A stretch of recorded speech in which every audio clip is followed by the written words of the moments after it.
Le règlement de sécurité définit l'ensemble des règles et mesures de prévention et de protection à mettre en œuvre dans les établissements classés afin de prévenir les risques et intervenir en cas d'incendie, d'explosion ou de panique. Élaboré par la Protection civile en 21 septembre 2018, il renferme des dispositions générales applicables à toutes les activités industrielles et des dispositions particulières applicables à des activités bien déterminées. Les enjeux du règlement de sécurité. Prévention des risques majeurs, le règlement vise à anticiper et à prévenir les accidents industriels qui peuvent avoir des conséquences néfastes sur l'environnement, les populations voisines et l'économie. Protection des personnes. Il garantit la sécurité des travailleurs, des visiteurs et des habitants en mettant en place des mesures de prévention adaptées. Continuité de l'activité. En minimisant les risques, le règlement contribue à assurer la pérennité des activités de l'établissement. Conformité réglementaire. Le respect du règlement est une obligation légale pour tout établissement classé. Les dispositions générales concernant notamment accessibilité et implantation, dégagement, électricité et éclairage, des enfumages, moyens d'extinction, alarmes et alertes, dispositions diverses, conditions d'exploitation. Si vous êtes intéressé par plus de détails sur les dispositions générales, gardez un œil sur l'écran, des liens utiles s'afficheront à fur et à mesure. Accessibilité et l'implantation.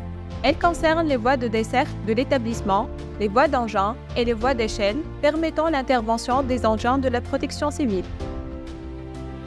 Compartimentage. Ayant pour objectif de limiter la propagation du feu par l'isolement des différents compartiments de l'établissement.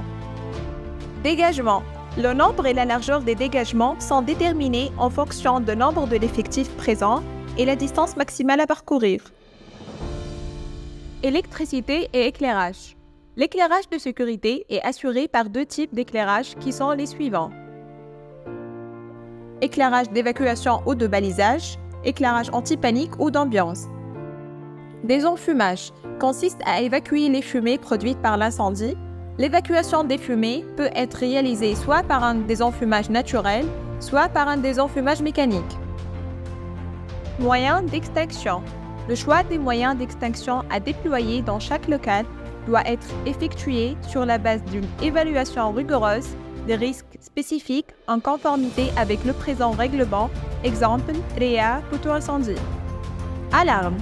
Un signal sonore, souvent accompagné de signal visuel, destiné à avertir les personnes présentes d'un danger immédiat et à les inciter à évacuer les lieux dans les plus brefs délais. Alerte. Un appel de détresse adressé aux services de secours compétents, pompiers, police, afin de signaler une situation d'urgence nécessitant une intervention extérieure. Positions diverses. Les dispositions diverses mises en place visent à assurer une sécurité optimale.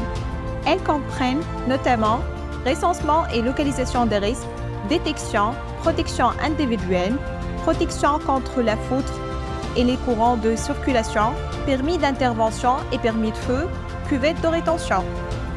Consignes de sécurité. Pour assurer la sécurité de tous les établissements classés, il est essentiel de disposer de consignes de sécurité incendie adaptées et facilement accessibles. Ces consignes, qui doivent être affichées de manière visible et compréhensible, se divisent en trois catégories. Consignes générales, consignes particulières, consignes spéciales. Conditions d'exploitation.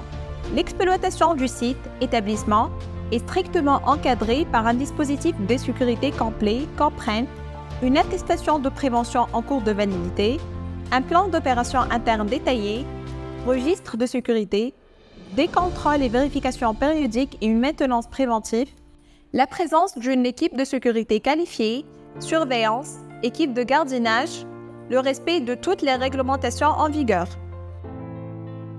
Dispositions particulières.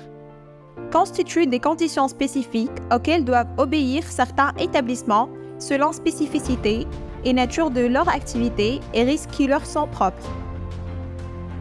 Les dispositions particulières concernent notamment les liquides inflammables, les gaz inflammables, les matières explosibles, les matières dangereuses et les entrepôts. Prenons comme exemple les entrepôts qui est un lieu, bâtiment, local, hangar et silo destiné au stockage de biens divers ayant un volume supérieur à 5000 m3. Pour connaître la suite de notre démarche, veuillez vous abonner à notre chaîne YouTube. Nous y publierons bientôt la partie 2 qui approfondira les aspects de la disposition particulière du règlement de sécurité. Pour plus d'informations, n'hésitez pas à nous contacter.